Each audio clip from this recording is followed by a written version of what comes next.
दही बाइगण तो समस्ते बनई किंतु समस्तंकर बनवा प्रोसेस अलग अलग थाए। चलतु आज देखा मुझे दही बाइगण बनाए। वीडियो टी फुल देखु, आशा करी वीडियो टी भल लगे। नमस्कार, होममेड टेस्टी फूड को आपण मान स्वागत। मुझे 3टा बाइगण नहीं, आपण मैंने चाहिए अधिक कि कम नहीं पारे आपण घर मेम्बर हिसाब से। चलते प्रथम बाइगण को धोईकी पूरा चारिफाल कर काटिदे से किसी हलदी गुंड लंका गुंड स्वाद अनुसार लुण पकई गोटे कड़े बसे से तेल गरम कर भाजीदे। देखिपे भाजी गोटे किसी सिझा को छाड़ी सी अधा अधी सीझी आसला उल्टे दवा आउ थे उल्टे देके घोड़े दवा। देखिपे से भितर चलतु बैगण सीझला भितर चलतु आम बनवा दही प्रिपारेसन। गोटे जगार दही अल्प नहीं से किसी लंका गुंड पकई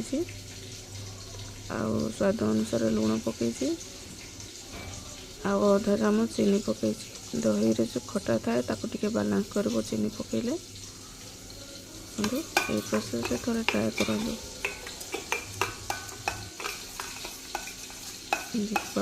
भल गोल दूसरी ये दही चीनी भल मेल्ट हो देखो आम बैगण पूरा सीझी आसला। गोटे जगह बाहर करदे से सेम कड़े तेल बड़ी जाइला से किसी पंच फुटण पकेबे किसी कटा पियाज पकेया। पियाज टे भाजी आसला शुखला लंका 2टा पकई पाखे भूषण पत्र पकईना पकई पारे। पियाज टे भाजी आसला से छेचा रसुण 2टा पकईया।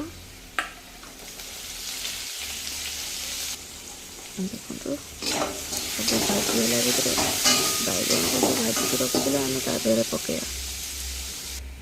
बैगण पकई सारापर दहीटा को गोल दहीटा को तादेह ढालीदे ढाली देकी गोले देकी तादेह किसी कटा धनिया पत्र पकई मिक्स कर दहीटा पकई सारापर सागे सागे गैस बंद करदे ना तो दही छिंडी जीवार बहुत चांस अच्छे। दही छिंडी गले दही बैगणटा भल लगे से दही पकईला सागे सागे गैसटा को बंद करदे। जदि वीडियोटी भल लगे लाइक शेयर कमेंट करेंगे। रही जय श्री जगन्नाथ।